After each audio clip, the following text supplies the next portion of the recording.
कसे यूज करतो याचं कधी नियोजन केलेलं आहे का आपण? तर काही लोक नाही करत. असं नाही म्हणत की कोणीच करत नाही म्हणून, बरोबर. सो पैशाचं व्यवस्थापन किंवा माझा जो आजचा विषय आहे तो कमवा, सांभाळा, वाचवा, पुनर्गुंतवणूक करा आणि त्याचं जी गुंतवणूक करणार आहे ते तुम्ही वाढवा. आता आपल्याकडे जर मोठे मोठे उदाहरणं बघायला गेले तर टाटा आहे, बिर्ला आहे, रिलायन्स आहे, बरोबर. अंबानी म्हणजे अंबानीचं तुम्ही एक्झाम्पल बघताय, करेक्ट. अदानी आहेत. हे सगळे लोक काय करतायत? त्यांचे सगळ्यांचे प्रत्येकाचे बिझनेसेस आहेत आणि ते काय करतायत? पुन्हा गुंतवणूक करतायत. म्हणजे प्रत्येक जण हा त्याच्यामध्ये गुंतवणूक करताय आणि वाढवतोय. गुंतवणूक करतोय, सेव्हिंग, पैसा कमवतोय, सेव्हिंग करतोय, गुंतवणूक करतोय आणि त्याचं पुन्हा डबल, टिबल, 4 पटीने जसं आपल्याला वाढवायचंय त्या पद्धतीने त्या आकडे ते म्हणजे अफर्मेशन करतायत की हा मी एवढा पैसा गुंतवला तर मला एवढं येणार आहे. मी ह्या बिझनेसमध्ये एवढा पैसा टाकला तर कदाचित मला माझा एवढा मोठा बिझनेस मधून मला प्रॉफिट होणार आहे. बरोबर. मग आपण पण बिझनेस करतोय. मोठ्या प्रमाणात नाही, पण आपण एक छोट्या स्केलवरून 535 पासून आज मानसी मॅडमचं जे इन्कम आहे ते दर महिन्याला 5 लाख आहे. काही बाकीचे जे लीडर्स आहेत, ज्योत्स्ना मॅडम आहेत, 2.5 लाखापेक्षा जास्त आहे. माझं स्वतःचं 1.5 लाखाच्या वरती आहे. अजून असे 4-5 लीडर आहेत जे 1 लाखाच्या वरती घेत आहेत. सो आपल्याला जे पैसे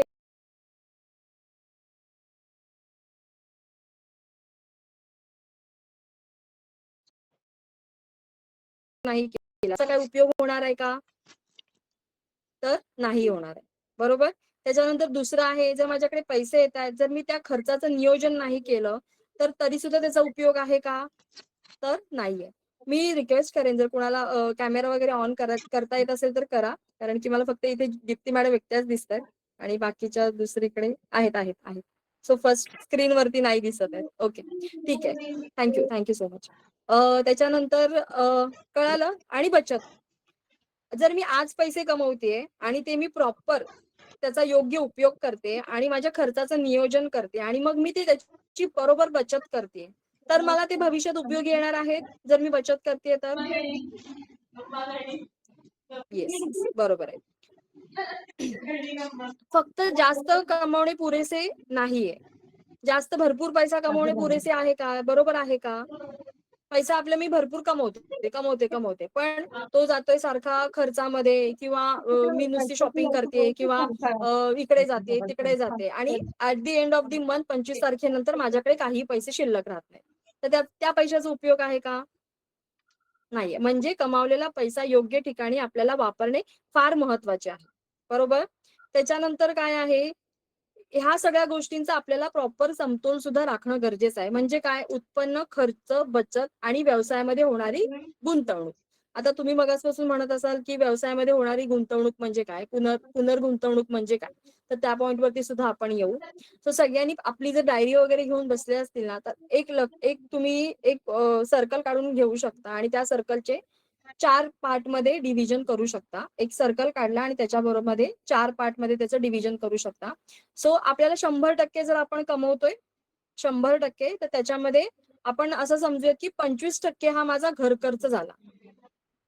समजलं? 25% हा माझा घर खर्च आहे आणि 25% फंड आहे तुम्ही माझ्या इमर्जन्सी फंड म्हणून मी उपयोगी करते.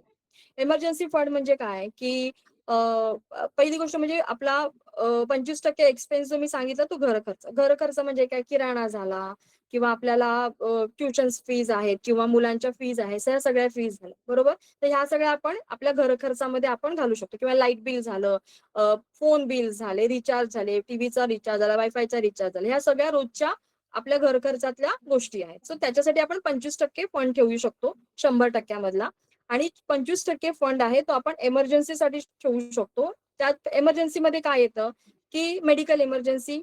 बरोबर. आता सगळ्यांच्या घरामध्ये माणसं राहतात, त्यामुळे मेडिकल इमर्जन्सी येऊ शकते. वी मोरचे जे असतील त्यांना मोठे मोठे आजार किंवा मोठ्या मोठ्या गोष्टी नाही होणार, कारण की आपण सगळेजण कशावरती काम करतो? फूड सप्लिमेंट्स वरती. का तर आपल्याला आजारी होऊ नये म्हणूनच. बरोबर. पण तरी सुद्धा आपल्या घरामध्ये कधीतरी मोठे आजार आलं किंवा जर एजेड लोक असतील तर त्यांचे सुद्धा आजार पण येऊ शकतात. सो मेडिकल इमर्जन्सीसाठी आपल्याला 25% फंड ठेवायचा आहे.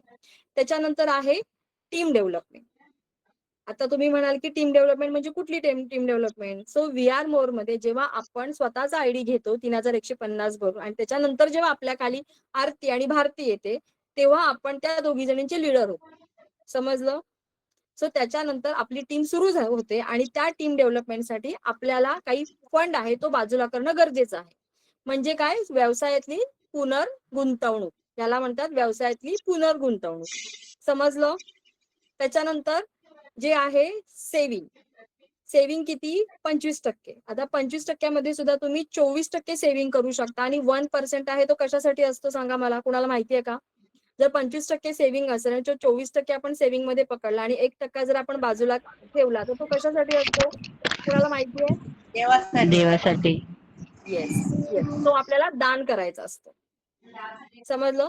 सो तो 1% सगळ्यांनी अगदी आवर्जून 1% काढून ठेवायचा आहे. मग तो देवासाठी ठेवा, कोणातरी अनाथ आश्रममध्ये तुम्ही दान करू शकता, कुठेतरी म्हणजे लहान मुलांचे, म्हाताऱ्या लोकांचे जिकडे अनाथ आश्रम असतात किंवा वृद्धाश्रम असतात, तर तुम्ही तिकडे तुमच्या पद्धतीत तुम्हाला असं वाटतंय की 1% हा माझा मनी कुठल्या तरी चांगल्या कामासाठी गेला पाहिजे, त्या कामासाठी तो तुम्ही युज करू शकता. आणि जे उरलेले 24% आहे ते आपल्या सेव्हिंगसाठी आपण ठेवून द्यायचे आहे. समजलं? तर मी 100 रुपये कमवते तर त्याच्यात 25 रुपये मला हे माझ्या घर खर्चासाठी वापरायचे आहेत. 25 रुपये हे माझ्या इमर्जन्सी फंड म्हणून मला ह्या महिन्यासाठी ठेवायचं आहे. दर महिन्याचं हे कॅल्क्युलेशन आहे. ठीक आहे.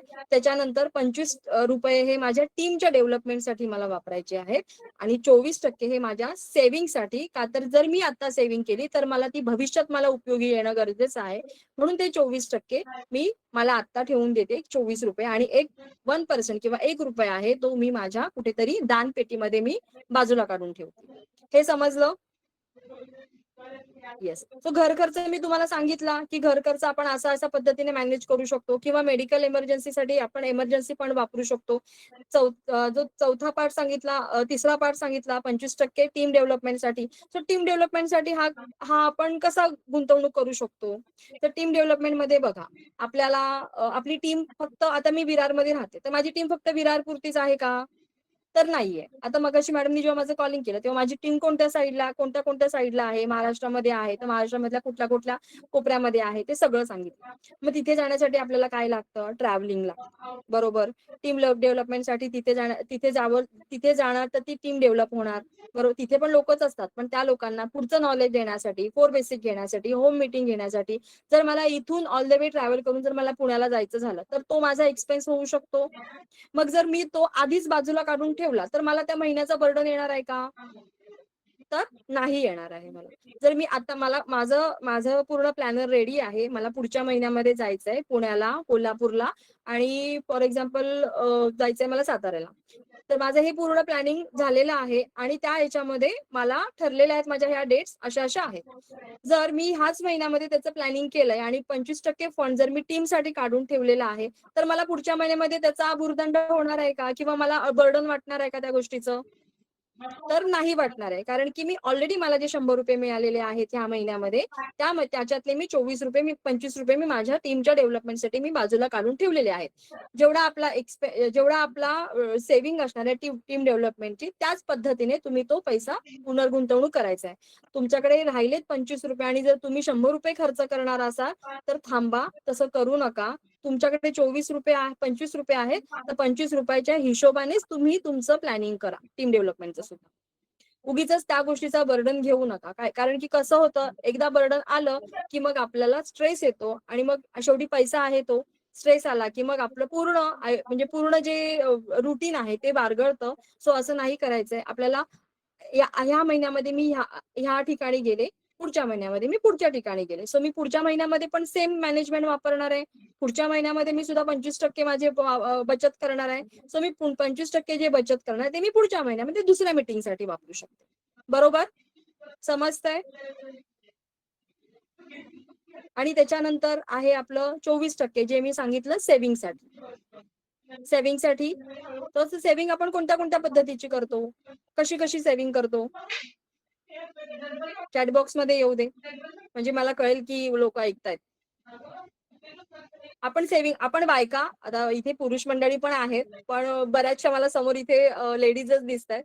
सो मी त्यांना प्रश्न विचारेन की आपली बायकांची सेव्हिंग काय असू शकते, कोणत्या पद्धतीची असू शकते? Gold, okay. गोल्डमध्ये okay. RD correct, yes RD. अजून अजून BC correct, yes yes, right track वरती आहे. SIP yes, real estate properties okay, shares, gold, वा मस्त, खूप भारी. मेडिक्लेम मध्ये येस, एमर्जन्सी फंड मध्ये तुम्ही मेडिक्लेम सुद्धा करू शकता. म्हणजे ते आपलीच गुंतवणूक आहे आणि तुम्ही मेडिकल मध्ये एमर्जन्सी फंडच्या वेळेस ते तुम्ही युज करू शकता. येस. सो मला खूप भारी वाटतंय की ज्या लेडीज आहेत आता इथे सगळ्या जॉईन आहेत आणि ही मीटिंग ऐकतायत. सो मला भारी वाटतंय की FD माहितीये, RD माहितीये, SIP माहितीये, फिक्स, म्हणजे ह्या सगळ्या गोष्टी त्यांना माहित आहेत आणि त्या कदाचित हे सगळं इथे लिहितात म्हणजे त्यांच्या लाईफमध्ये त्या यूज सुद्धा करत असणार आहेत. सो भारी, मस्त. तो आपल्याला तेच करायचंय. जे 24% माझ्याकडे राहणार आहेत ना, त्याच्यातले मला कळतंय की मला माझ्या माझ्या 100% मधले मला 24% गुंतवायचे आहेत. तर पहिली गोष्ट म्हणजे मला RD काढायची आहे, मला SIP मध्ये टाकायचे आहेत किंवा मला पोस्टात ठेवायचे आहेत, मला FD करायचे आहे. पण ह्या सगळ्या मोठ्या मोठ्या गोष्टी बोलत आहात तुम्ही, पण तेवढे पैसे यायला पण पाहिजेत ना.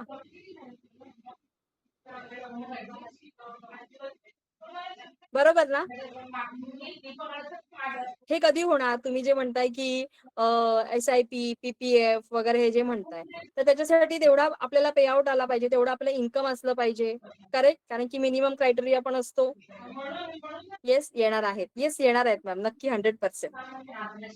बरोबर. आपण काम केलं तर नक्कीच, म्हणजे आपण ज्या आता VR मोर मध्ये आलो आहोत तर सगळ्यांचं चांगलंच होणार आहे आणि आतापर्यंत चांगलंच झालं आणि इथून पुढे सुद्धा खूप जबरदस्त होणार आहे सगळ्यांचं, नक्कीच.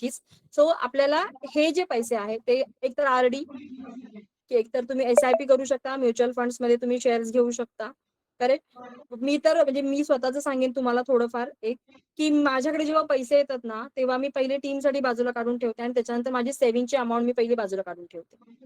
जर मला माहितीये की माझा पेआउट 30,000चा आलेला आहे तर त्याच्यातले पहिले मी 10,000 टीमसाठी काढून ठेवते आणि मी 15,000 रुपये माझी सेव्हिंगची बाजूला काढून ठेवते आणि त्याच्यानंतर घरचा खर्च, EMI आणि ह्या सगळ्या गोष्टी जातात आणि मग उरलं तर अजून मला असं वाटतं की चला 4-5 हजार रुपये अजून होत आहेत, तर मी पुन्हा त्या सेव्हिंगच्या याच्यामध्ये किंवा टीमच्या याच्यामध्ये काहीतरी वेगळं करते. त्यामुळे अ, मला 30,000 रुपये 1 तारखेला येत आहेत, बरोबर. तर त्याची गुंतवणूक ही 25 तारखेला नाही करायची. त्याची गुंतवणूक ही मला 1 ते 2 दिवसामध्ये म्हणजे 1, 2, 3 तारखेपर्यंतच करायची आहे. खर्च झाल्यानंतर जे उरलेले पैसे आहेत त्याच्यातून सेव्हिंग नाही होत. पैसे आले, पहिली सेव्हिंग करा आणि नंतर मग तुमचा खर्च करा. म्हणजे तुमच्या खर्चावरती आपोआप आळा बसणार आहे. समजतंय? सो अजून मी सेव्हिंग मध्ये सुद्धा सांगू शकते. आपल्या मुलांच्या फीज भरायच्या असतात, माहितीये तुम्हाला? सगळ्यांच्या मुलांच्या आपल्या ज्या फीज असतात त्या भरायची डेट अशी असते जून जुलै, करेक्ट. जून किंवा जुलैमध्ये आपण भरतो. मग तेव्हा काय होतं की अचानक आपल्याकडे मग पैसे मग जमवा असते. मग मिस्टर थोडंसं इकडे तिकडे इकडे थोडंसं आपल्याला ऍडजस्ट करावं लागतं त्या महिन्यापुरतं. पण जर समजा मला आपला जो पेआउट आलेला दर आठवड्याचा आहे, दर महिन्याचा आहे, जर समजा त्याच्यातली तुम्ही आधीच, की तुम्हाला माहितीये की मला दर महिन्याला 15,000 रुपये हा पेआउट येतोच आहे आणि जर तुम्ही मिनिमम 1,000ची जर RD काढली आणि तुमच्या मुलांची फी जून मध्ये जर तुम्हाला फर्स्ट टर्मची 14,000 किंवा 12,000 किंवा 10,000 11,000 जर भरायची आहे, तर समजा फॉर एक्झाम्पल आपण म्हणू शकतो की मला 15,000 रुपये फी भरायची आहे जूनला स्टार्टिंगला माझ्या मुलाची. तर 15 डिवायडेड बाय जर तुम्ही 12 केलं म्हणजे 15,000 डिवायडेड बाय 12 केलं तर तेवढी जेवढी अमाऊंट येते ना ती तुमची दर महिन्याला ही सेव्हिंग झालीच पाहिजे. समजतंय? फक्त आपल्याला फीज भरायची असते का? तर नाही. आपल्याला अजून सुद्धा एक्सपेन्स असतात. आपलं स्वतःसाठी घ्यायचं असतं किंवा बर्थडे आहे, मला बर्थडेला पण काहीतरी घ्यायचं आहे. माझं स्वतःच्या कर्जातून मला स्वतःला घ्यायचं आहे किंवा मला दिवाळीला ही गोष्ट घ्यायची आहे. मला एक छोटंसं एक शॉर्ट टर्म गोल होतं ते माझं घ्यायचं आहे. तर तुम्ही त्या जी वस्तू आहे त्याची प्राइस म्हणून आपल्याला शिंदे सर किंवा मानसी मॅडम सांगतात ना आपल्याला, की तुम्हाला जी गोष्ट घ्यायची आहे ना त्याचा ब्रँड, ते कोणतं मॉडेल आहे किंवा त्याची किंमत काय आहे, ही पहिली तुम्ही तुमच्या डोळ्यासमोर ठेवा, की किती आहे. म्हणजे तुम्ही त्या दृष्टीने तुमचं काम चालू करा. सो ते काम चालू करण्यासाठी सुद्धा जर मी एखादी वस्तू 20,000ची बघून आलेली आहे आणि मला ह्या डेटला घ्यायची आहे, तर ती डेट आणि आत्ताचे जे काही मला 6 महिने, समजा मला जानेवारीमध्ये एखादी गोष्ट घ्यायची आहे आणि आता ऑगस्ट चालू आहे.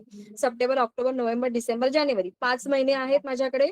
सो 5 महिने 20,000ची वस्तू आहे डिवायडेड बाय 5, जेवढे होईल अमाऊंट येईल तेवढं मी ती माझी दर महिन्याची ही मी एक्स्ट्रा सेव्हिंग करणार आहे. मग ती सेव्हिंग करण्यासाठी मी काय करणार आहे, जास्त इन्कम करणार आहे, जास्त काम करणार आहे, जेणेकरून माझा पेआउट हा जास्त वाढणार आहे आणि मी तो तिकडे युज करणार आहे. समजलं गोल कसे पूर्ण करायचे ते मी असं करते. किंवा मी मुलांच्या फीज अशा भरते की मुलांची फीज मला जून मध्ये भरायची आहेत, म्हणून मी जून मध्ये किंवा मे मध्ये पैसे नाही साठवत. मी त्याची जी तयारी आहे ही ह्याच वर्षीच्या जून मध्ये गुंतवणूक केलेली असते की ह्याच महिन्यामध्ये माझी आरडी जाऊ दे, ह्याच महिन्यामध्ये 2,000 रुपये दर महिन्याला जाऊ दे, मला म्हणजे जूनला नेक्स्ट 24,000 प्लस याचा काही इंटरेस्ट आहे तो मिळेल. म्हणजे मी त्या दिवशी त्या महिन्यामध्ये फ्री आहे, मला कुणाकडून मागायची गरज नाहीये किंवा मला टेन्शन यायची गरज नाहीये. करेक्ट. मी त्या महिन्यापुरती पूर्णपणे फ्री राहिलेली आहे, कारण की मला माहितीये 1 तारीख आली की जे मी माझी वर्षभराची जी काही मी बचत केली होती ती बचत माझ्या अकाउंट मध्ये येणार आहे आणि माझ्या मुलीची फी एकदम सुरळीत जाणार आहे. समजलं आपल्या जी पैसे आहेत त्याची सेव्हिंग कशी करू शकतो आपण. आता मी फक्त ही आरडी सांगितली, तुम्ही एसआयपी मध्ये सुद्धा गुंतवणूक करू शकता, तुम्ही शेअर्स घेऊ शकता चांगले चांगले, पण शेअर्स मध्ये थोडंसं आपल्याला सतर्क राहणं गरजेचं असतं किंवा ते वर खाली होतात, त्यामुळे कधी कधी असं असतं की ते वरती येईपर्यंत मग आपल्याला थांबावं लागतं. पण ठीक आहे, आरडी मध्ये आपल्याला जे इमर्जन्सी फंड लागत असतो, इमर्जन्सी फंड म्हणजे कुठला, जो सेव्हिंगसाठी आपल्याला पाहिजे असतो की चला बाबा मला फ्युचरसाठी माझे घ्यायचे आहेत, ह्या सगळ्या म्हणजे फ्युचरसाठी मला बर्थडे गिफ्ट घ्यायचं आहे किंवा मला स्वतःला गिफ्ट द्यायचं आहे, नवऱ्याच्या बर्थडेला काहीतरी करायचंय, प्लॅनिंग करायचं, त्या दृष्टीने आपण आपले पैसे तिथे गुंतवणूक करू शकतो. समजलं हे? येस. सो उत्पन्न आणि नफा यातील फरक. आता जसं मी मगाशी म्हणाले की पैसे आपल्याकडे येतात, आपण खर्च करतो आणि नंतर शेवटी म्हणतो अरे काही उरलेच नाही माझ्याकडे. होतं असं, पैसा येतोय, पेआउट येतोय, तो खर्च होतोय, पण त्याच्यामधून आपण काही बाजूला काढतच नाही. मग त्यामुळे आपल्याला उत्पन्न आणि नफा यातील फरक हा नेहमी करणं गरजेचंच आहे, तो ठेवणं सुद्धा गरजेचं आहे. मग काय करायचंय, व्यवसायातून मिळालेली एकूण रक्कम ठेवायची, आपल्याला कॅल्क्युलेशन करायचं आहे की मला आज ह्या आठवड्यामध्ये एवढा पेआउट आला, मला पुढच्या आठवड्यामध्ये एवढा आला, असा माझा पूर्ण महिन्याभराचा जो पेआउट आलेला आहे, फॉर सेक मी 50,000 पकडतेय, ठीक आहे. आणि त्याच्यानंतर खर्च, व्यवसाय चालण्यासाठी एकूण खर्च. आता फक्त मी सांगितलं का तुम्हाला व्यवसायातच आपल्याला फक्त पैसे इन्व्हेस्ट करायचे आहेत, आपल्याला आपल्या घर खर्चामध्ये सुद्धा करायचे, आपल्याला इमर्जन्सी फंड मध्ये सुद्धा करायचे, व्यवसायामध्ये सुद्धा करायचे आणि आपल्या सेव्हिंग मध्ये सुद्धा करायचे. ठीक आहे, हे सगळे झाले ते तुमचे 3 हे झाले ते पर्सनल झाले. आणि त्याच्यानंतर दुसरा जो येतो तो टीम डेव्हलपमेंटसाठी. आता आपला हा व्हीआर मोरचा विषय आहे आणि मी व्हीआर मोरच्या प्लॅटफॉर्मवरती ही मीटिंग घेते, म्हणून मी थोडंसं टीम डेव्हलपमेंट वरती बोलेन की आपल्याला टीम डेव्हलपमेंट करायची झाली तर आपल्याला तो खर्च सुद्धा काढणं गरजेचं आहे. ठीक आहे. सो नफा म्हणजे काय असतं, प्रॉफिट इज इक्वल टू आपलं उत्पन्न मायनस खर्च किती आहे, म्हणजे वजा खर्च किती आहे ते. समजा माझं जर 50,000चं उत्पन्न आहे आणि माझा जर खर्च त्या महिन्याचा झालाय तर 15,000 रुपये खर्च झालाय, तर 35,000 रुपये हा माझा प्रॉफिट असणार आहे. समजलं? आणि मग हे बाकीचे जे पैसे आहेत ते तुम्ही तुमच्या सेव्हिंग मध्ये वापरू शकता, इमर्जन्सी फंड मध्ये वापरू शकता किंवा तुम्ही तुमच्या घर खर्चासाठी सुद्धा हे वापरू शकता. हे समजलं? आता जसं मी मगाशी म्हणाले की आपल्याला बिझनेससाठी हे पैसे कसे युज करायचे आहेत, हा जो कमिशन आपल्याला येतो किंवा पे आउट जो आपल्याला येतो तो आपण कशासाठी वापरायचा आहे.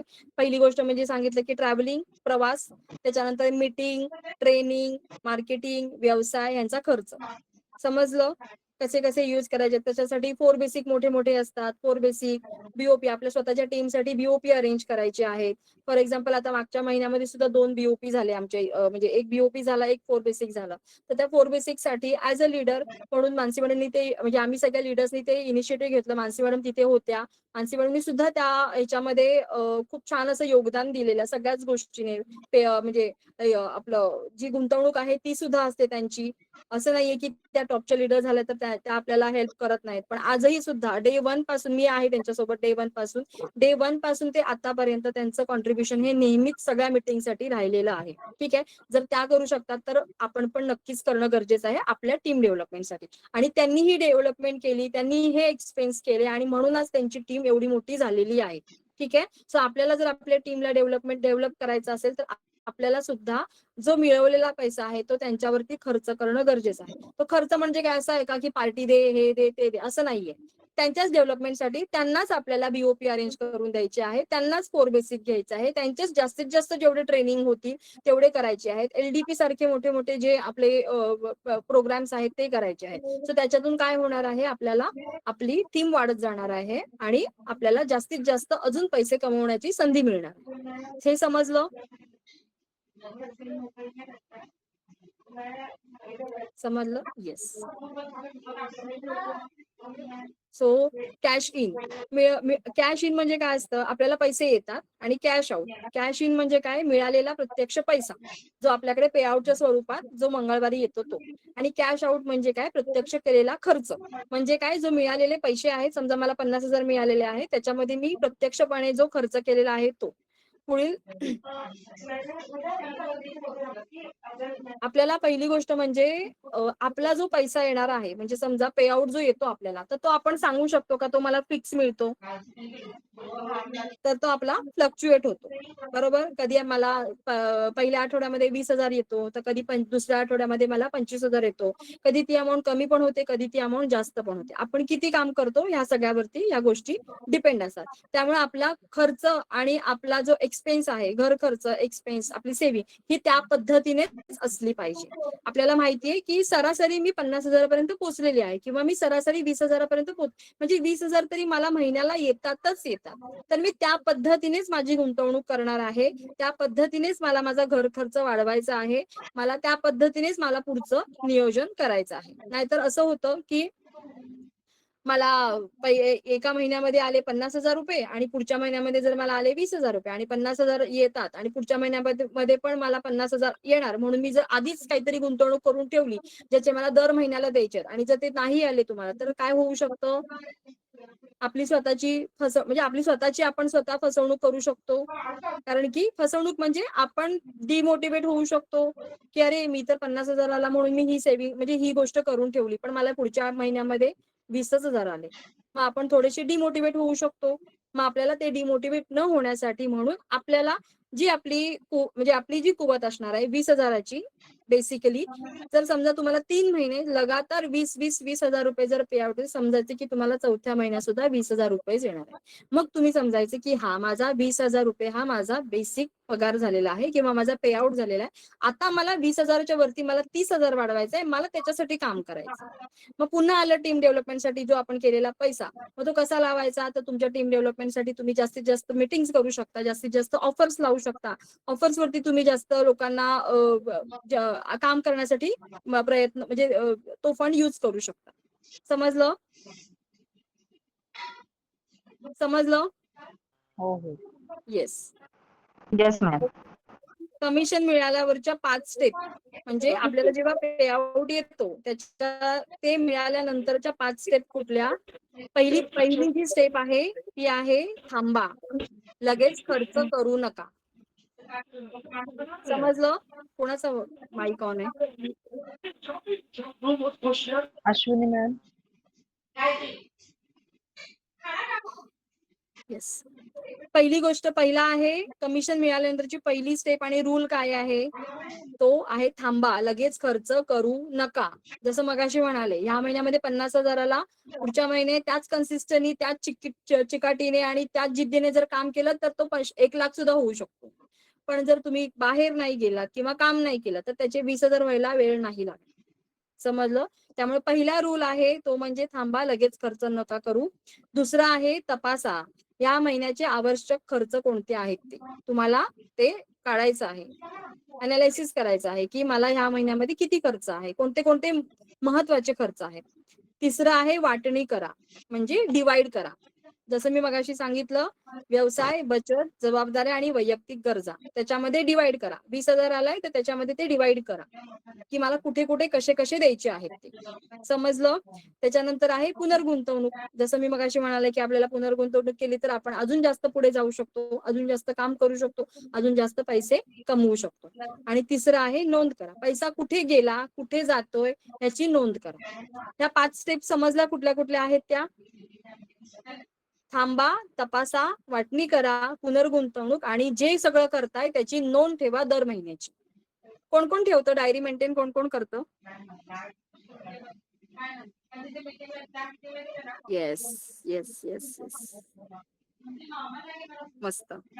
हे करणं गरजेचं आहे. एक बिझनेस वुमन आहोत आपण.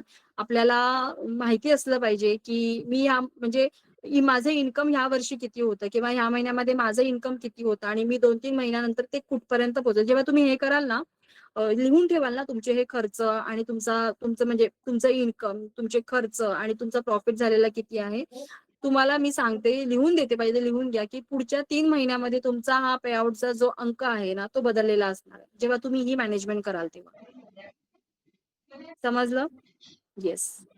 सो त्याच्यानंतर आपल्याला बघायचं आहे की मनी बकेट्स मध्ये असं असतं की पहिली गोष्ट म्हणजे आपण जी रिइन्व्हेस्टमेंट करतोय तर ती रिइन्व्हेस्टमेंट ही आपल्या फायद्याची असली पाहिजे. समजलं? नाहीतर आपण उगीच कुठेतरी भलत्या ठिकाणी पैसे लावतोय, कुठेतरी बॅनर बनवतोय एवढे मोठे मोठे की त्याचा काही खरं तर रिक्वायरमेंटच नाहीये तुम्हाला.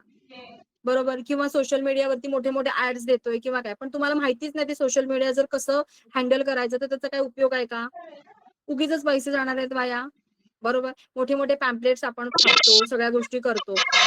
ते करण्यापेक्षा जर रोज स्टेटसला जरी ठेवलं आणि रोज जर तुम्ही बाहेर जाऊन मस्त छान काम केलं तर अजून ते डबल काम होईल. मग ते उगीच पैसे खर्च झाले की नाही त्या गोष्टीसाठी. सो ते खर्च व्यवसायामध्ये गुंतवणूक करताना ती पहिली आवश्यक आहे का बघा, पुन्हा ती प्रोडक्टिव्ह आहे का बघा. प्रोडक्टिव्ह आवश्यक म्हणजे गरजेची आहे का बघा. त्याच्यानंतर ती जर केली मी तर त्याच्यानंतर मला त्याचं प्रोडक्शन जास्त वाढणार आहे का. समजतंय? येस. त्याच्यानंतर बचत, भविष्यातील गरजा व आपत्कालीन निधी हा तुमच्याकडे असलाच पाहिजे मनी बकेट्स मध्ये, जसं मगाशी सांगितलं मी तुम्हाला. सो भविष्यामधल्या गरजा, आता कधी कधी असं असतं की उगीच आपण बायकांना खूप सवय असते, हे पण घे ते पण घे, हे छान दिसतंय, हा आण, असू दे, ते घे ते घे, आपण करतो. बरोबर? उगीच गरज नसेल तरी पण 10 साड्या घेऊन ठेवतो. हा मग छान आहे नेसणं तर माहित, आता तर VR मोड मध्ये आल्यामुळे तर साड्यांचा तर काही विषयच नाही. आपण नेसत पण नाही जास्त, फक्त सणासुदी अर्धा 1 तास 2 तास नेसलो बस झाले, नाही तर आपले ब्लेझर जिकडे तिकडे असतात. मग मी म्हणेन साडी घेण्यापेक्षा ब्लेझर वरती इन्व्हेस्टमेंट करा, कारण की तुम्ही प्रेझेंट व्हाल तर तुमची टीम तुमच्याकडे बघून अजून छान काम करेल आणि तुमच्याकडे बघून तुमचं प्रेझेंटेशन बघून ती सुद्धा छान ग्रो होईल. तुमची काय म्हणतात तुमची पर्सनॅलिटी डेव्हलप करा. साडीवरती खर्च करण्याचे खूप छान छान मस्त मस्त ब्लेझर घ्या, स्वतःची पर्सनॅलिटी चेंज करा. मस्त जसं आपल्याला मानसी मॅडम म्हणतात किंवा प्रिया मॅडम सुद्धा आम्हाला म्हणतात की स्वतःवरती खर्च, स्वतःची स्किन केअर, स्वतःचे हेअर केअर, स्वतःचे कपडे हे बदलण्याकडे पैसे घालव. समजतंय? येस. उगीच आपलं हे पण घे ते पण घे काही करत बसायचं नाही. मग काय होतं, उगीच पैसा खर्च होतो आणि नंतर ऍट दी अजूनही आपल्या कपाटामध्ये अशा साड्या असे ड्रेसेस असतील, माझ्या पण आहेत असं काही नाहीये, माझं पण आहे किंवा माझ्याकडे पण अशी भांडी आहेत. आपल्याला बायकांना फार सवय असते डीमार्ट मध्ये गेलं की हे भांडं घेऊन ये ते भांडं घे, त्याची गरज मला तर वाटते कधी कधी आपण ते वापरत पण नाही. बरोबर? सो नको तिथे खर्च करणं टाळा. तुम्हाला असं वाटतंय की हे माझे पैसे अजून बचत होतात, ऑनलाईन ऍप्लिकेशन जर युज करत असाल तुम्ही बँकेचे, नेट बँकिंगचे, तर त्याच्यामध्ये इझी वेने आपण लगेच ना आरडी काढू शकतो. इझी वे मध्ये, एकदम इझी वे मध्ये आपण आरडी काढू शकतो. त्याच्यामध्ये कुठल्याही बँकेमध्ये जायची गरज नाही, कुठलेही डॉक्युमेंट्स द्यायची गरज नाही, काही नाही. आपल्याला असं वाटतंय की माझ्याकडे दर महिन्याला अजून एक्स्ट्रा 2-3 हजार रुपये उरतायत, माझा सगळा खर्च सगळं झाल्यानंतर अजून 2-3 हजार रुपये माझ्याकडे उरतायत, डायरेक्ट तुम्ही त्याची आरडी करू शकता. 9 महिन्यापासून 12 महिने 1.5 वर्षासाठी तुम्ही करू शकता. तुम्हाला पाहिजे तेव्हा तुम्ही तिला रिफंड सुद्धा करू शकता. म्हणजे काय, माझेच पैसे मी पुन्हा गुंतवते आणि मी पुन्हा वापरते जेव्हा मला गरज असते तेव्हा, ते पण बल्कमध्ये. म्हणजे मोठी गोष्ट काहीतरी आपण प्लॅन करू शकतो. ठीक आहे? सो त्याच्यानंतर आहे वैयक्तिक व घरगुती गरजा. जसं मी आता सांगितलं की गरज ओळखा, कुठली आपल्याला महत्वाची आहे, कुठली आपल्याला महत्वाची नाहीये, ते थोडंसं लक्ष द्या. आता हे सगळं करताना मनी मॅनेजमेंट मध्ये काही चुका होतात. सो त्याच्यातली पहिली चूक म्हणजे पे आउट मिळतात संपूर्ण खर्च करणे. कोण कोण करतं?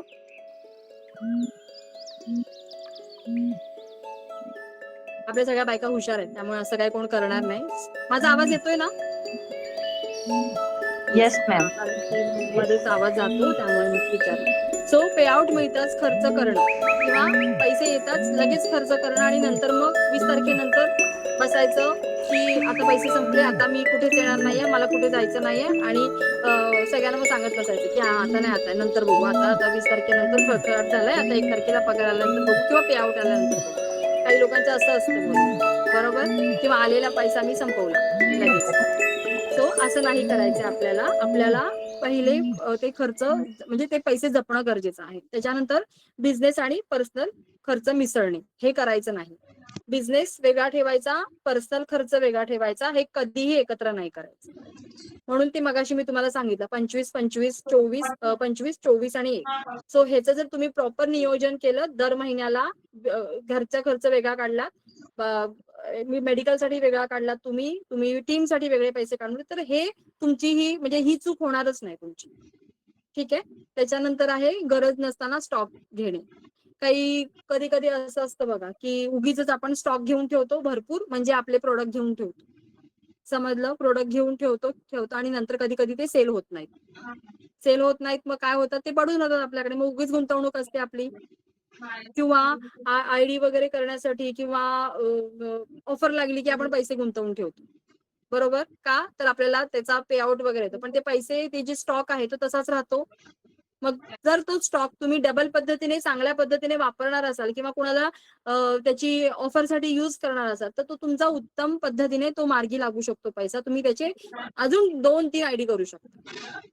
ते कसे, तर आता एक एक्झाम्पल देते. समजा तुम्हाला ऑफर लागली, आता त्या दिवशी ऑफर लागली होती, कोणती ऑफर लागली होती, आपली सेल्युलाइट जेल फ्रीची ऑफर लागली होती, बरोबर ना. 1050च्या रिपर्चेस वरती सेल्युलाइट जेल फ्री लागली होती.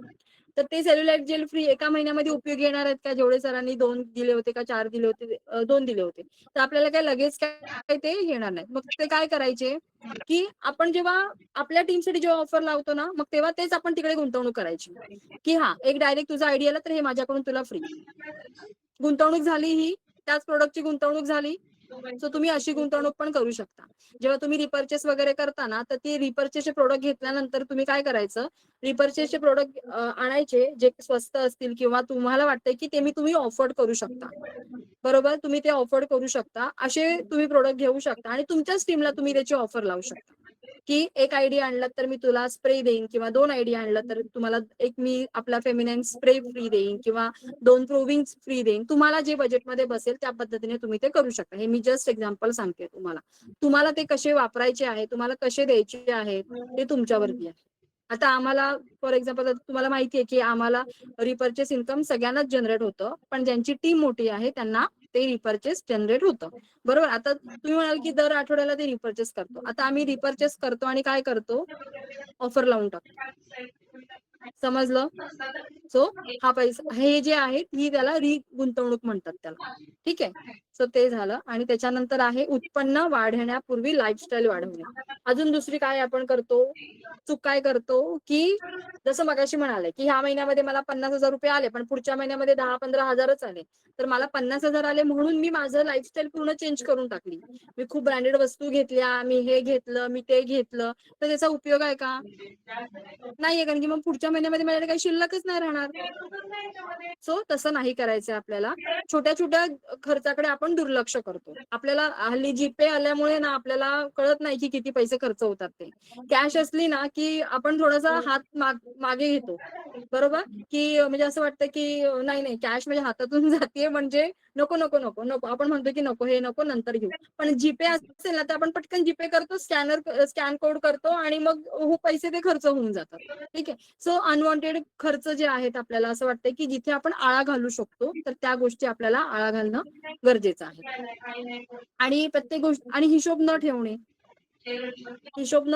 प्रत्येक गोष्टीचा आपल्याला हिशोब लिहिणं गरजेचं आहे. आज मी माझ्या ह्या कोल्हापूर टीमवरती एवढा पैसा खर्च केलेला आहे, आज मी माझ्या अंधेरी टीमवरती एवढा खर्च केलेला आहे, मी आज त्यांच्या होम मीटिंग साठी केलेला आहे खर्च, किंवा मी आज त्यांच्यावरती ऑफर लावलेली आहे, तर त्याचा हिशोब ठेवणं गरजेचं आहे आपल्यावरती.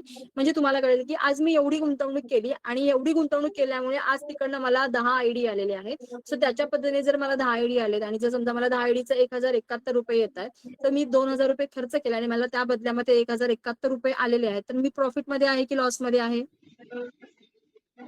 प्रॉफिट मध्ये, बरोबर.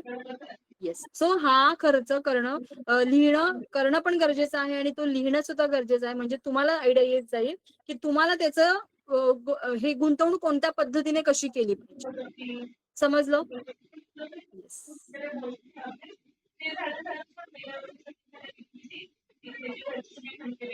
सो आर्थिक प्रगतीसाठी आपल्याला काय काय करायचं आहे, तर पहिली गोष्ट म्हणजे आपल्याला आपलं मासिक उत्पन्न वाढवायचं आहे. त्याच्यानंतर ह्या सगळ्या गोष्टी ज्या सांगितल्या आपल्याला त्याची आपल्याला नोंद करायची आहे. ठीक आहे. जेव्हा तुम्ही नोंद कराल तेव्हा तुमचं हे जे मगाशी जसं म्हणाले की लिहून ठेवा की 3 महिन्यामध्ये तुमचं इन्कम वाढणार. जेव्हा तुम्ही हे लिहाल तेव्हा तुमचं हे 3 महिन्यानंतर इन्कम वाढणारच आहे. सो हा रूलच आहे की जेव्हा तुम्ही तुमचा इन्कम आणि तुमचा एक्सपेन्स जेव्हा करता आणि त्याच्यानंतर जेव्हा तुम्हाला प्रॉफिट कळतं की मला ह्या महिन्यामध्ये 10,000 रुपये प्रॉफिट झालाय, तर आपण काम काय करतो, हा जो 10,000 झालेला आहे तो माझा पुढच्या महिन्यामध्ये 20,000 कसा होईल त्या गोष्टीवरती आपण काम करतो. सो आता मला हे करता करता एक खूप छान गोष्ट आठवली. जेव्हा पगार घेत होते किंवा नोकरी करत होते तेव्हा ही जरी गोष्ट कळत होती पण त्याच्यामध्ये दुसरा ऑप्शन नव्हता, कारण की पगार वाढणार नव्हता ना, किंवा तो वर्षातून एकदाच वाढणार होता आणि तो वाढला तरी 2-3 हजारानेच वाढला असता. सो त्यामुळे 10,000ची 20,000 करूच शकत नव्हते तेव्हा. पाहिजे तर खर्च कमी केला असता तर कुठे अजून 2,000 रुपये वाढवू शकले असते सेव्हिंग मध्ये. बरोबर की नाही? पण आपलं VR मोर असं आहे किंवा आपण बिझनेस असा आहे आपला की त्याच्यामध्ये आपल्याला अजिबात बंधनं नाहीये की तुम्हाला किती इन्कम घ्यायचं आहे आणि तुम्ही किती इन्कम तुमचं वाढवू शकता पुढच्या महिन्यासाठी. ठीक आहे. सो खूप भारी मला हे पटकन आता क्लिक झालं आणि मी ते जगली आहे. सो भारी वाटतंय मला आता हे की माझं जॉब करतानाच जी सॅलरी होती आणि आताचं जे इन्कम आहे लास्ट जुलैचं ते माझं होतं, म्हणजे 80,000चं जे मला लास्ट मंथ मध्ये आलं ते 1,58,000 आलेलं आहे. सो मोर दॅन 2 टाइम्स असं पकडू शकतो आपण.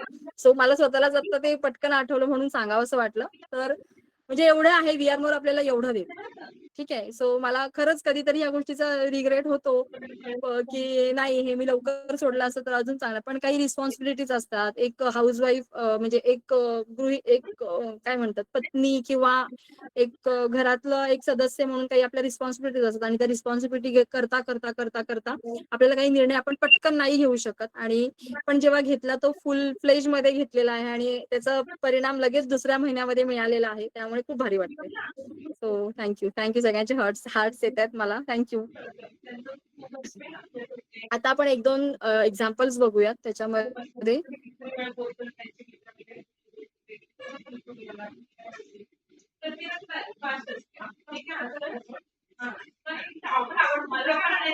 बऱ्यापैकी मी एक्झाम्पल्स बोलता बोलता घेऊन टाकलेलेच आहेत, पण तरी सुद्धा तुम्हाला जर अचानक 50,000 रुपये मिळाले तर तुम्ही काय कराल? चॅट बॉक्स मध्ये येऊ देत. आता हे सगळं झाल्यानंतर सांगू नका, आधी काय केलं असतं ते सांगा.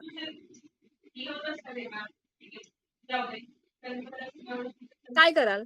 50,000 रुपये जर तुम्हाला मिळाले तर आपण काय करू शकतो?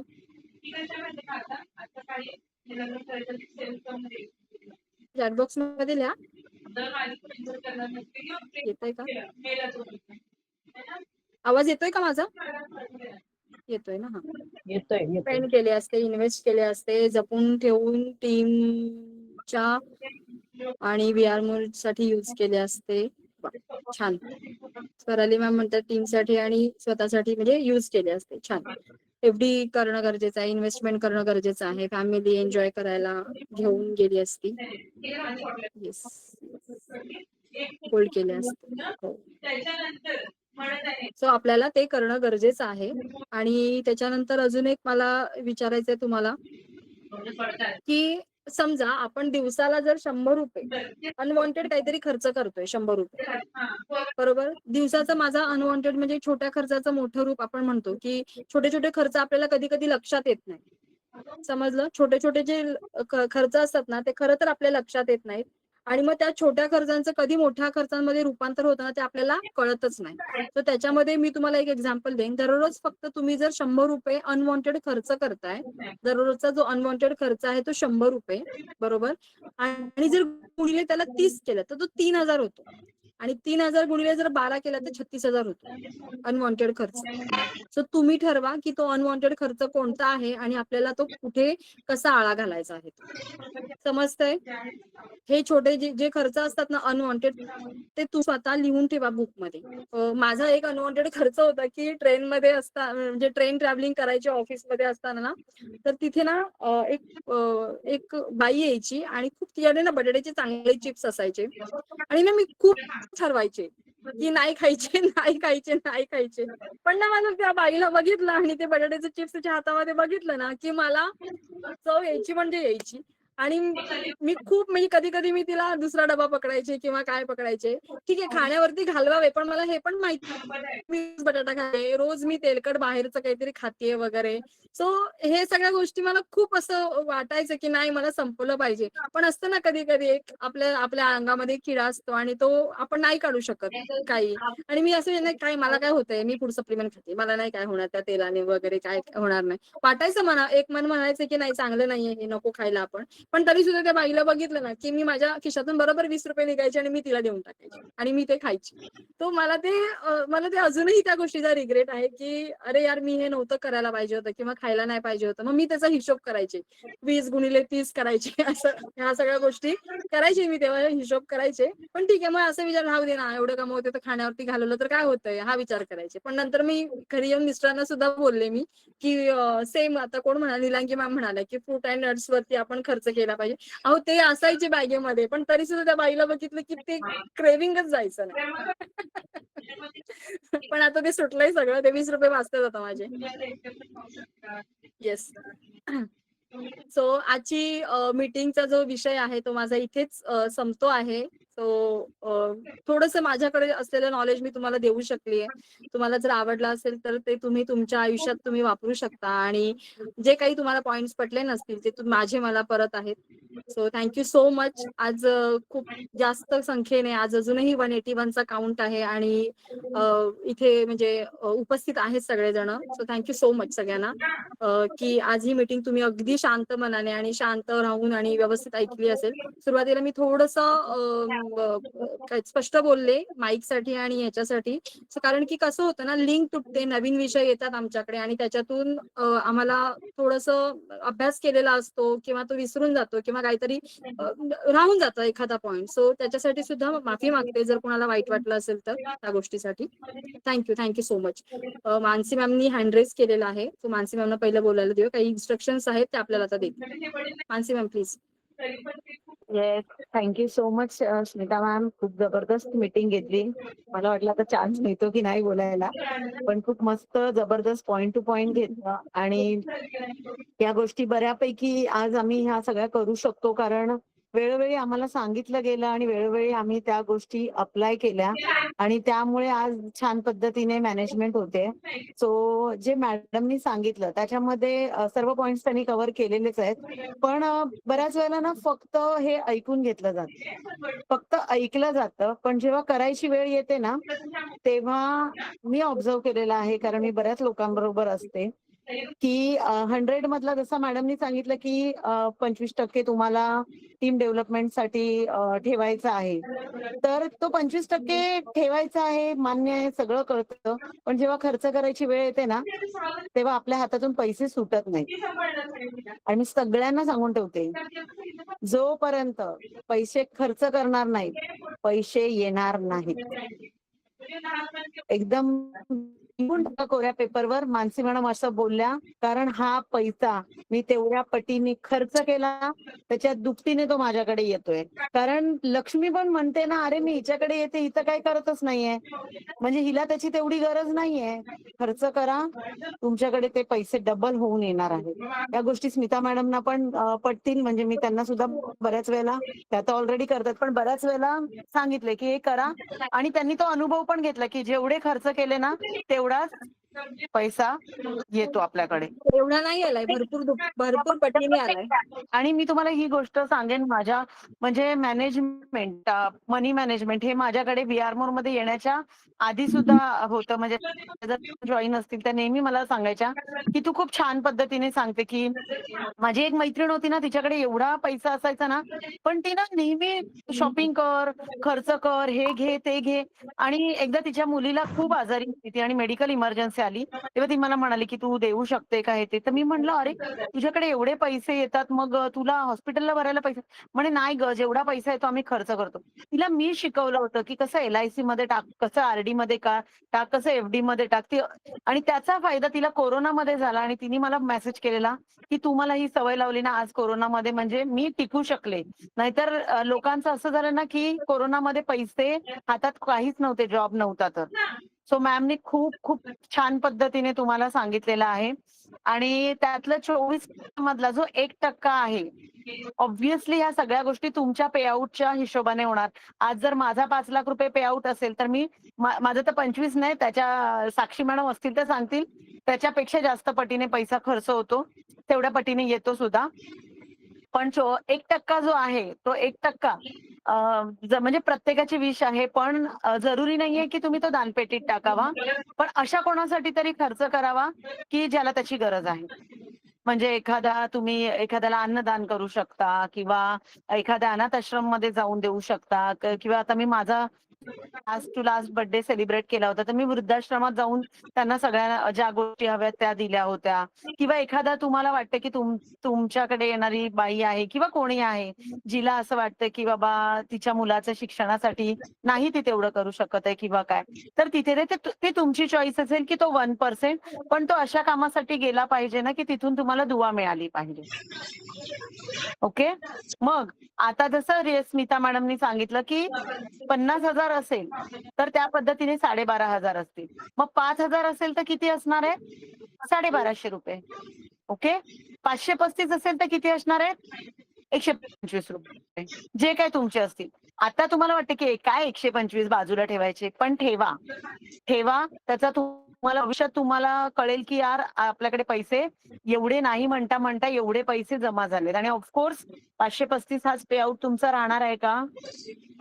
नाही. तो हळू-हळू तुमचा वाढत जाणार आहे. पण काही लोकांना बघा, जेव्हा काय म्हणजे मी म्हणते ना, काही लोकं जेव्हा 5,000 पेआउट येत होते ना, तेव्हा त्यांना असं वाटायचं, "अरे यार, हा वरचा लीडर आहे, ह्याला 20 येतात. मला 20 यायला लागले ना, की मी छान टीमवर, डेव्हलपमेंटवर खर्च करेन आणि मी असं करेन, मी तसं करेन, माझी लाईफस्टाईल चेंज करेन." पण तिला 20 आले. तरी पण ती पुन्हा तोच विचार करायला लागली. आता मला 50 आले, तेव्हा मी करेन. आता मला 1,00,000 आले. सो माइंडसेट, विचाराची उंची वाढवणं खूप गरजेचं आहे. जर तुम्ही ती उंची नाही वाढवलीत, तर तुमचं इन्कम सुद्धा त्या लेव्हलला वाढणार नाहीये. एक महत्त्वाचा पॉइंट जो स्मिता मॅडमनी सांगितला, जो मला आवडला, की तुम्हाला आम्हीच सांगतो, की लाईफस्टाईल चेंज करा, तुमच्यामध्ये बदल आणा. पण अगेन कंपॅरिझन करू नका. म्हणजे एखादा लीडर किंवा आता समजा फॉर 25,000 चा ब्लेझर घातला, मग मला पण घालायचंय. ऑफकोर्स तुम्ही पण घालायचंय. पण आत्ता तुम्हाला काय पेआउट आहे? आपल्याला आता किती इन्कम आहे त्या लेव्हलचा. जशी-जशी लेव्हल वाढेल ना तसं. म्हणजे जसं म्हणतो ना, की अवाजवी खर्च पण करू नका. आणि प्रत्येक त्या-त्या पोझिशनला, त्या-त्या वेळेला, त्या-त्या गोष्टी सूट होतात, त्या-त्या पद्धतीने खर्च करा. उगाचच आताच म्हणजे मला आला पेआउट ह्या महिन्याभरात 10,000 आणि आता प्रोग्राम आहे, तर मी 20,000 खर्च करून टाकले. मग तुम्ही ऑल्वेज 10,000 डेफिसिटमध्ये राहणार. ओके. सो मॅमनी खूप छान पद्धतीने सांगितलंय. तुमचे जे पण बँकचे ॲप आहेत, ते डाउनलोड करायचे. त्या ॲपमध्ये गेल्यानंतर विदिन म्हणजे 2 टू 3 सेकंडमध्ये तुमची आर तयार होते. ओके. तर तुम्हाला तिथे जाऊन करायचंय. आणि आर करताना एकच एकच मिनिट, मला एक अर्जंट कॉल येतो. 1 सेकंड फक्त.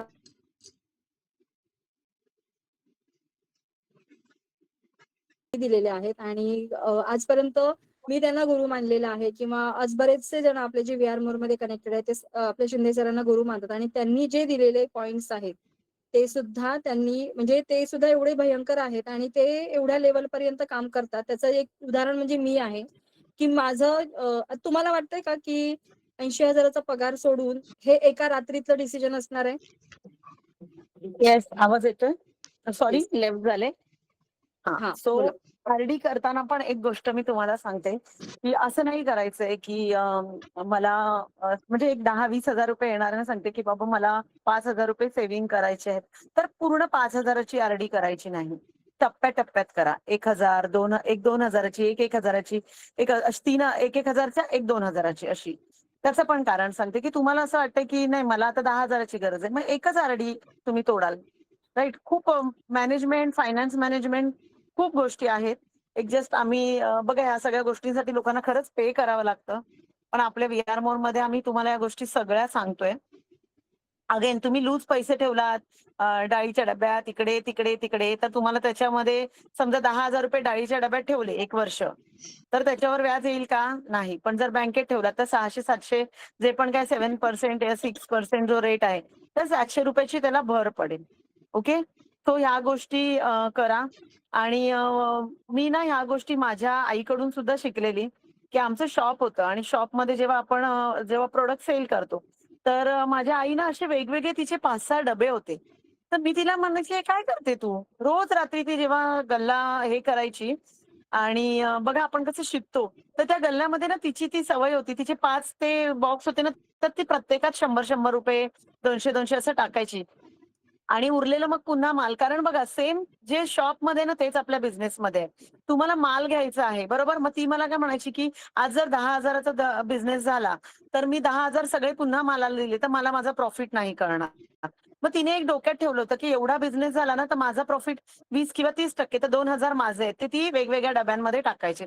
म्हणजे बघा कमी शिकून किंवा हे असून पण त्यांच्याकडे किती सुंदर मनी मॅनेजमेंट होती. आणि आज आपण इतकं कमवतो, इतकं शिकतो, एम-बी-ए करतो, सगळं करतो, पण आपण मनी मॅनेजमेंट करू शकत नाही. खरंच मी जुन्या बायकांचं खूप कौतुक करते आणि उरलेले 8,000 ती पुन्हा माल भरायची.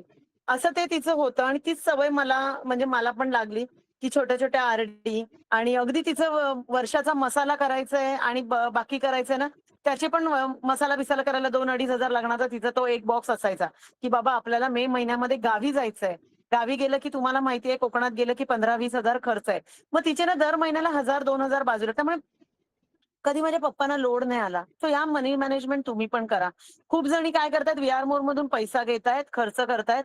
उद्या तुमचे मिस्टर तुम्हाला विचारतात, "कुठे पैसे तू कमवते? काय तर दिसत नाहीये तुझा पैसा."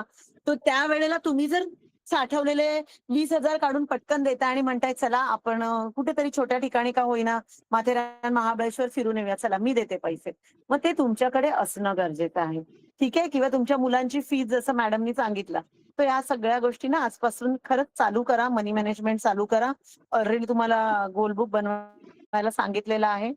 ओके आणि मला खूप आवडलं की ही स्मिता मॅडमनीच हा सुझाव दिला होता, की मॅडम आपण मनी मॅनेजमेंटवर पण मीटिंग घेऊया. सो त्यांनाच मी म्हटलं तुम्हीच घ्या छान पद्धतीने आणि जसं मॅडमनी सांगितलं, की खर्चाला एवढे टक्के, त्याला तेवढे टक्के, तर प्रत्येकाने आपल्या पेआउटनुसार काढायचं आहे.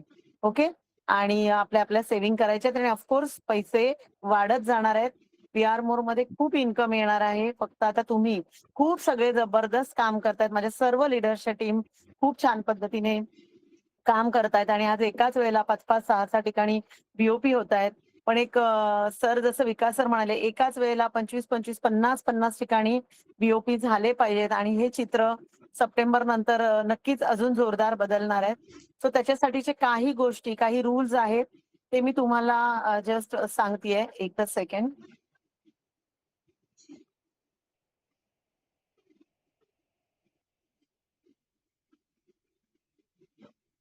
जरा ग्रुपमध्ये मेसेज टाका, इम्पोर्टंट अनाउन्समेंट आहे, जॉइन करा ज्यांनी लेफ्ट केलंय.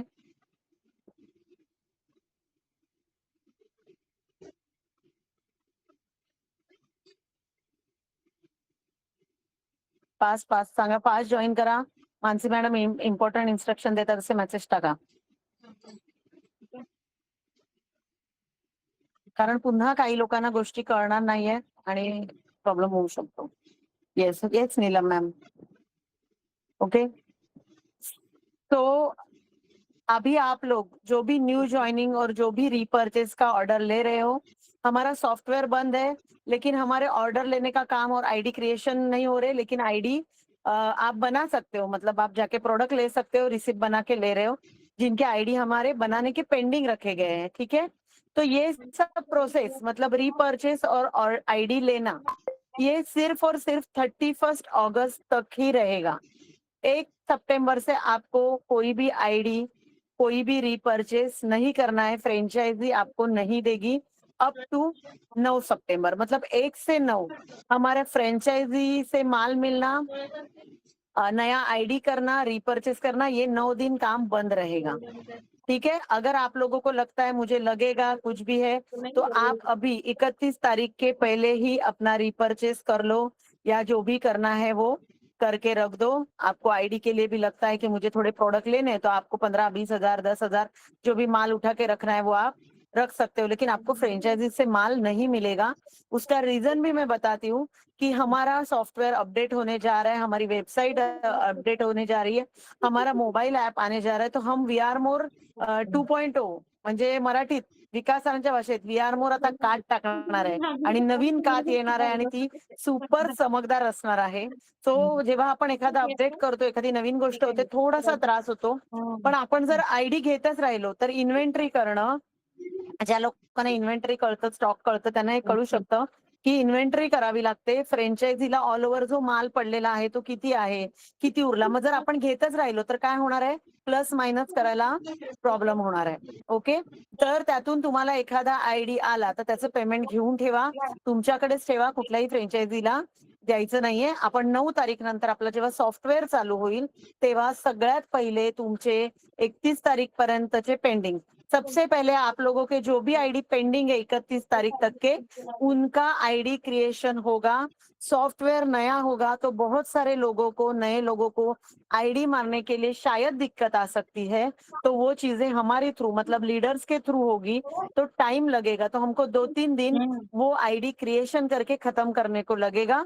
उसके बाद हम नए आईडी लेना स्टार्ट करेंगे। आप लोगों को ये 9 दिन छुट्टी है, आपको काम समझना है, स्किल डेवलप करना है, बोलने का स्किल डेवलप करना है, टीम डेवलपमेंट के लिए नए-नए स्ट्रैटेजी जैसे ही प्लान लॉन्च होगा, आप लोग गणपती में गाव जाने वाले हो, कुछ हो. अभी देखो इसके पहिले गणपती में गावी जे मराठी लोक आहेत, गणपतीला जे गावी जायचे, तर आता मला वाटतं खूप लेडीज स्मार्ट झाल्यात. पूर्वी मी सांगायची, मला वाटतं स्मिता मॅडमना आठवत असेल नवीन असताना, की गणपतीला गावी जाता तर प्रोडक्ट घेऊन जा किंवा लोकांना बिझनेस सांगा, फाईल घेऊन जा, गावच्या आपल्या लोकांना समजावून सांगा. पण आता इतके स्मार्ट झालेत ना, की सगळ्या जणी जाताना प्रोडक्ट घेऊन जातात आणि डेमो प्लॅन करून गेलेले आहेत. एवढ्या माझ्या सगळे लीडर स्मार्ट झालेले आहेत. तर त्या पद्धतीने प्लॅनिंगने गावी जा. आणि खरंच सांगते, वैशाली मॅम, सारिका मॅम आणि अजून आपल्या विनया मॅम वगैरे कोकणात गेल्या होत्या आणि इतका तिघींकडूनही रिव्ह्यू आलाय ना, इतका जबरदस्त कोकणामध्ये रिस्पॉन्स आलाय, जो पूर्वी नव्हता येत. सो तुम्ही त्या पद्धतीने काम करा. सब लोग अपने अपने लोकेशन में स्टार्ट करो. सब लोगों ने लिख के लिया. न्यू जॉइनिंग या रीपरचेस ऑर्डर 31 अगस्त लास्ट डेट है. उसके बाद 9 सितंबर के बाद चालू होगा. अच्छा, 9 सितंबर को चेंबूर में कंपनी एक प्रोग्राम लेने जा रही है लॉन्चिंग का. उस लॉन्चिंग प्रोग्राम में सिलेक्टेड आपके लीडर्स बोलेंगे, वो सिलेक्टेड लोग उस प्रोग्राम में आने वाले हैं, जिनको आपके लीडर्स के थ्रू सिलेक्ट किया जाएगा. मोस्टली जो अचीवर्स है और वो लोग होंगे या बहुत ज्यादा एक्टिव लोग हैं, वो सबको सिलेक्ट किया जाएगा. उन सबको वहां पे कंपलसरी आना ही है. सर वहां खुद लॉन्चिंग करेंगे, हमारे प्रोडक्ट का लॉन्चिंग होगा, हमारे 3 नए प्रोडक्ट आ रहे हैं और उसी के साथ हमारा अपडेटेड प्लान और ऐप आ रहा है. ओके, उसके बाद की नेक्स्ट इंस्ट्रक्शन है, जिनका 31 अगस्त तक फ्रेंचाइजी को ऑर्डर डाला है, पेमेंट किया है, लेकिन प्रोडक्ट उठा के लेके नहीं गए, उनको बाद में प्रोडक्ट नहीं मिलेंगे. तो आपको 31 के पहले ही आपके सारे प्रोडक्ट फ्रेंचाइजी से उठा लेने हैं. उसके बाद का वो स्टॉक कंपनी को जाने वाला है, तो वो फ्रेंचाइजी वाला आपको दे नहीं पाएगा. समझ में आ रहा है? तो सब लोगों को 31 अगस्त को सारा अपना क्लोजिंग कर लेना है. अभी हम लोग जा रहे हैं दुबई. ठीक है, कॉल नहीं लगेंगे. बहुत सारी हम मतलब बहुत सारे लीडर्स ही दुबई में है. तो आप लोगों को इसीलिए आज ये मीटिंग में बता रही हूँ कि हम लोग आने तक 31 अगस्त होने वाला है. हम लोग आएंगे 1 सितंबर को. ठीक है, तो भागदौड़ ना हो. इरिटेट आप लोगों को लगेगा अरे ये सब बंद क्यों हो गया, तो ये पता होना चाहिए, इसलिए ये मीटिंग लिया है. तो कोई टेंशन नहीं है, सब ऐसा कुछ नहीं है कि कुछ प्रॉब्लम है. सिर्फ हमारा काम अपडेट होने के लिए हम लोग मेंटेनेंस के लिए अपना साइट बंद है। ओके, तो आपको 31 अगस्त तक सब निपटाना है। कोई भी प्रोडक्ट बाकी रहेगा तो वो बाद में मिलेगा नहीं। अच्छा, जिनका भी अभी फ्रेंचाइजी में ट्राइपॉड कन्वर्ट का ऑर्डर है, उनका ट्राइपॉड कन्वर्ट अभी नहीं हो पाएगा। तो जो भी ट्राइपॉड कन्वर्ट के ऑर्डर है, उनको या तो आप रिफंड ले सकते हो या तो आप उसका आईडी क्रिएट करवा के ले सकते हो फ्रेंचाइजी में बोल के। यहाँ से आगे ट्राइपॉड का कन्वर्ट का किसी ने भी कन्वर्ट आईडी लेना नहीं है। जो भी बिजनेस प्लान लॉन्चिंग होगा उसके पास जो भी इंस्ट्रक्शन आएगा उसी हिसाब से होगा। ओके, सो कन्वर्ट ट्राइपॉड अभी लेना नहीं है। और कोई ठीक है, चलो। और जिन लोगों को आपके लीडर सिलेक्ट करेंगे उनको कंपलसरी वो प्रोग्राम में आना ही है ना। तो जो मतलब बोलते हैं ना, फर्स्ट हमारा जो इतिहास होगा वीआर मोर, पूरे डायरेक्ट सेलिंग में इतिहास करने जा रही है। उसके कोई लोग, बहुत सारे लोग उसके बोलते हैं ना चश्मदीद गवाह हो जाएंगे कि इतनी बड़ी जो चीज है वो आपको देखने मिलेगी। तो जिनको भी कॉल आएंगे, जिनको भी लीडर्स बोलेंगे, उनको कंपलसरी वहां पे आना ही है। गुजरात से भी बहुत सारे लोगों को आना है। माधुरी मैम और रिपल मैम बोलेंगे। 40 जो है, कोल्हापुर, बहुत सारे लोकेशन से मोस्टली लीडर्स सब आएंगे। ठीक है, और कुछ सवाल है इसके बारे में, आप हैंड रेस कर सकते हो।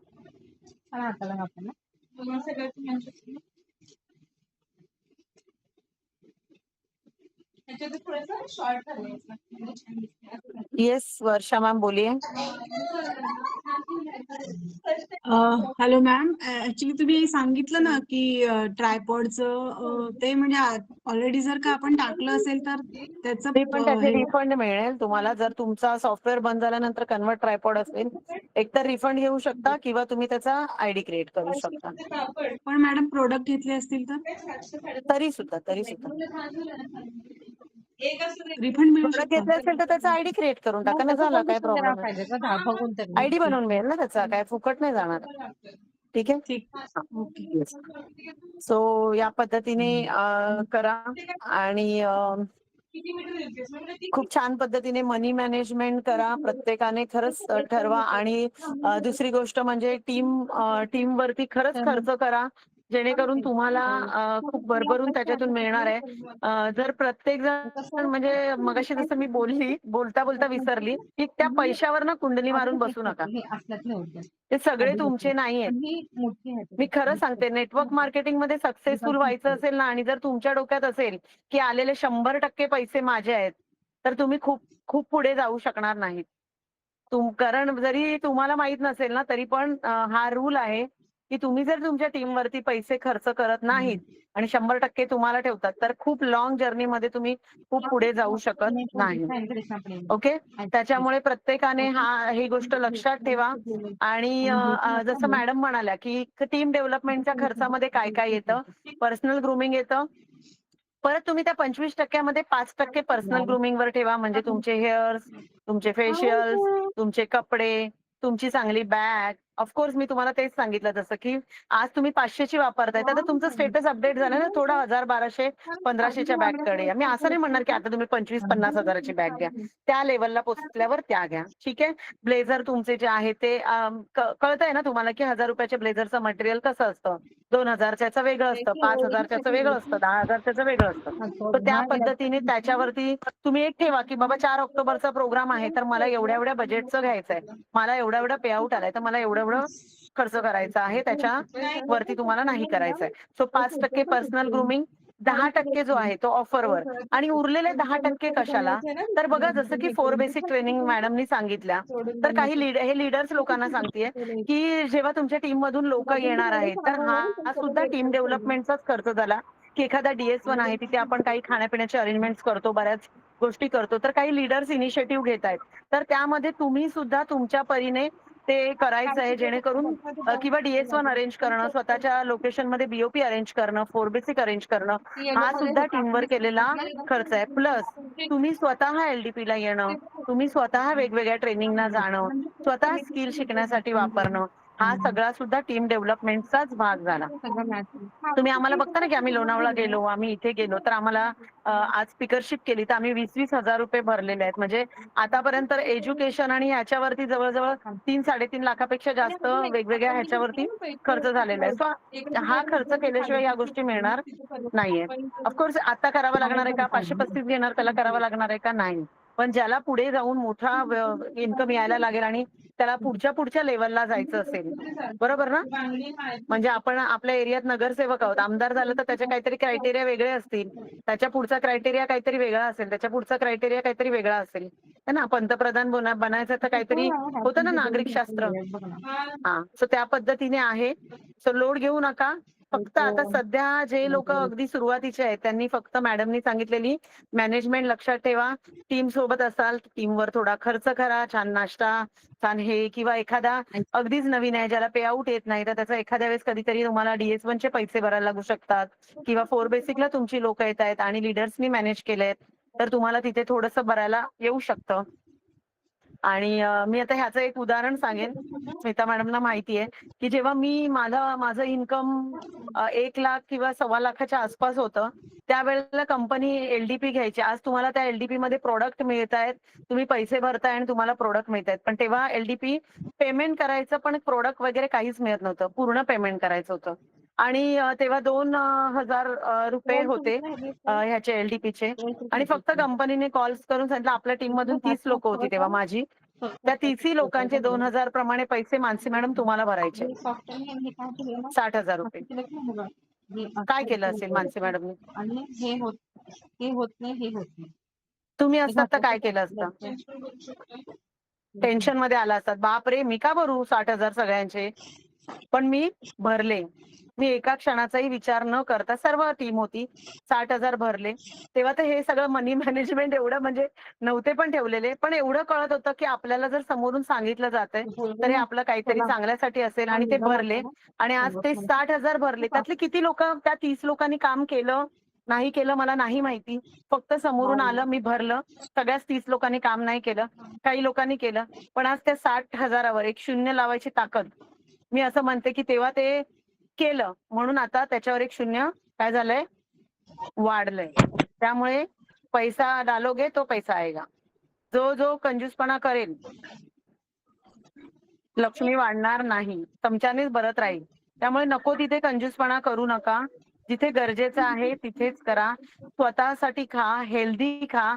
आणि मी जसं मॅडम म्हणाल्या की बटाट्याचे वेफर, बर्गर, पिझ्झा ह्याच्यावर आपण खर्च करतो. बघा मी तुम्हाला एक एक्झाम्पल सांगते. मी आता स्वतः जिम जॉईन केलेला आहे आणि बऱ्याच गोष्टी करते. तेव्हा आपण आपल्याला ना पनीर घ्यायचं असतं ना, तर ते पनीर 100 ग्राम किंवा 200 ग्राम घ्यायचं तर ते 200 रुपयाला येतं. ते घेताना आपल्याला महाग वाटतं की नाही? आपल्या शरीरात रोज प्रोटीन गेलं पाहिजे, हे आता मला कळतं जेव्हा माझी मुलं माझ्या बरोबर असतात आणि मग मी एग्स खाल्ले पाहिजेत, रोज प्रोटीन खाल्लं पाहिजे, चिकन खाल्लं पाहिजे. पण आपल्याला असं वाटतं बापरे 200 रुपयाचं प्रोटीन, पण ते 200 रुपयाचा बर्गर किंवा पिझ्झा मागून आपण 600 रुपयाचा खातोय. सो जसं स्मिता मॅडम म्हणाल्या, खर्च झाला पाहिजे, पण तो कुठे झाला पाहिजे हे कळलं पाहिजे. की आपण जर ते पनीर खाल्लं, ऑफकोर्स चांगल्या ठिकाणाहून खा, ते पण आता खूप गरजेचं आहे. पण तुम्हाला जे डाईट, ज्या फूडमुळे तुम्हाला फायदा होणार आहे, ज्या फ्रुट्समुळे तुम्हाला फायदा होणार आहे, ज्या ड्रायफ्रुट्समुळे तुम्हाला फायदा होणार आहे, हे सगळं घेण्यासाठी तो खर्च करा. तुमच्या लाईफस्टाईलमध्ये हे अपग्रेड तुम्ही नक्की करा की बाबा माझ्याकडे दर महिन्याला हे एवढे ड्रायफ्रुट्स आले पाहिजेत. आम्ही 4 जणांची फॅमिली, तर आपल्याला रोज हे खायचंच आहे, ह्यासाठी खर्च करा. कारण आपण आज या इंडस्ट्रीमध्ये आलोय तर आपल्याला हेल्दी पण राहायचंय, आपल्याला सगळं करायचं पण आहे, आपल्याला मनी मॅनेजमेंट करायची आहे. आणि मला असं वाटतं की आमचे दुबईचे फोटो आणि व्हिडिओ बघून तुम्हाला सुद्धा इंटरनॅशनल जायचंय, तुम्हाला सुद्धा दुबई जायचंय, बरोबर? उद्या ऑफर विन झालात, पण नुसती ऑफर विन झालात तर कंपनी तुम्हाला दुबईला नेणार आहे. पण या बायकांनी किती खर्च केलाय तुम्हाला माहितीये का? त्या दुबईपेक्षा जास्त यांच्या कपड्यांचा खर्च, फेशियल, केसांना कलर केले आहेत, आणि काय बघालच तुम्ही आता रील मध्ये बॅगा घेतल्यात. सो या सगळ्या गोष्टी घ्यायला पुन्हा एक 30, 40, 50 हजार रुपये खर्च असतो. मग उद्या जर समजा, अजून एक गोष्ट सांगते, 9 सप्टेंबरला एक जबरदस्त ऑफर, काय ते सांगणार नाही, पण एक जबरदस्त ऑफर लागणार आहे. So be ready. आणि त्यावेळेला तुम्हाला जर वाटतं की आम्हाला बाहेर जायचंय, आम्हाला या गोष्टी करायच्या आहेत, तर पैसे साठवायला सुरुवात करा. स्वतःच्या एक्स्ट्रा खर्चासाठी. आणि ऑफकोर्स प्रत्येकाने खरंच पासपोर्ट काढून ठेवा. कारण मला असं वाटतं की पासपोर्ट जेव्हा आपल्या हातात येतो ना तेव्हा तुमचा तो रस्ता ओपन होतो. म्हणजे जसं मी म्हटलं की देवाला पण कळतं हिला कुठेतरी जायचं हिने पासपोर्ट काढलाय तर. तुम्ही काढलाच नाही तर तुमचा तो मार्ग मोकळा होणार नाही. सो मला माझ्या ऑफिसमध्ये बॉसने एकदा मला विचारलेलं, "तेरा पासपोर्ट है क्या?" मैं बोली, "नहीं, क्यों नहीं निकाला?" मैं बोली, "सर कभी जाना ही नहीं है. कहाँ से जाएंगे हम इंटरनॅशनल? मैं अभी इंडिया भी नहीं घुमी." पण तेव्हा आणि त्यानंतर जेव्हा मी पासपोर्ट काढला, मला थायलंडला जायचं होतं त्याच्यानंतर. तर आज मला प्राउड वाटतो की एका वर्षात 2 स्टॅम्प पडणार आहेत आणि त्याच्या अगोदर म्हणजे 3 स्टॅम्प 2 वर्षामध्ये पडलेत. सो मला असं वाटतं की पुढच्या वर्षात तर वर्षाला 5 स्टॅम्प पाडणार मी. सो हे तुम्हाला सगळ्यांना सुद्धा करायचंय. मग त्या साईडला आणि तुम्ही तेजसहून आलात का? मला असं वाटतं तुम्ही सगळेजण यायला नाही, हवेत. तिकडे आम्ही दुसऱ्या सुद्धा साईडला वाट आहे बघतोय की आपल्या रणजित. टीममधून जास्तीत जास्त यावेळेला खरंच मग खूप तेच जास्त आपल्याला लोक सांगा. चाललेली आहेत. आपल्या टीममधून सर्वे 21 काय लोक कोणाचं आहेत. नाव? 50 मध्ये 21 लोक टीम विनर्सचे आहेत. भविष्यात अजून ए अजून विंग मध्ये अजून खाली तुम्ही जाऊन सगळेजण विचारा, खाली आमच्या सोबत ऑफिस हवेत आहे तिथे आणि विचारा. त्याची तयारी आहे. हा, सो 9 सप्टेंबर पर्यंत स्टेट येऊन ऑफिस मध्ये सीएम ऑफर का सुद्धा ऑफिस आहे मिळणार ते? आहे तिथं आणि माहिती खूप असेल छान तर. ए पद्धतीने विंग मध्ये बिझनेस तिकडे, प्लॅन हे लॉन्चिंग बी विंग होणार आहे. आहे. जरी प्लॅन लॉन्चिंग झाला कदाचित हे बी लाईव्ह विंग होईल आहे, किंवा तिकडे त्याचे ए विंग व्हिडिओज आहे. येतील. पण त्याच्यानंतर डोंट वरी पूर्णपणे मी प्रॉपर त्याच्या मीटिंग वेगवेगळ्या लोकेशनला घेणार आहे. तुम्हाला सगळ्यांना सगळं समजावलं जाणार आहे. Don't worry. Okay Neelam madam, सब जगह मैं गुजरात भी आऊंगी, सब जगह मीटिंग होगा, सबको प्रॉपर बिजनेस प्लान सिखाया जाएगा. डोंट वरी. एक बार बिजनेस प्लान लॉन्चिंग हुआ फिर हमको सबको भागना है और हमको हमारे सपने फटाफट पूरे करने हैं. और मुझे ज्यादा प्राउड होता है कि हमको 3 साल लगे करोड़पति बनने को, लेकिन सर बोल रहे हैं अभी जो प्लान लॉन्च होगा उसमें आप मतलब बोलते हैं ना हमें खुशी है कि चलो ना हमको 3 साल लगे, हमने ये रास्ता बना के रखा, लेकिन आप लोग 1 साल में करोड़पति बन सकते हो. तो हम लोग भी बहुत ज्यादा खुश है कि आप सब लोगों के लिए कुछ तो नया आ रहा है. ओके सो चलो thank you so much end thank you so much Smita ma'am मला बोलण्याची संधी दिली. Thank you so much. और सब लोगों को जो भी रील्स आएंगे, जो भी वीडियोस आएंगे, जो भी ग्रुप पे आएंगे, सबको स्टेटस पे रखना है. ओके दुबई का एक वीडियो हमारा टीम विनर्स का आज किसी ने, मुझे भी पता नहीं किसी ने बनाया है, मैंने स्टेटस पे रखा है. मैं सारे ग्रुप पे डाल देती हूँ. सब लोग स्टेटस पे रखो. देखो ऐसे मत सोचो कि हम नहीं जा रहे.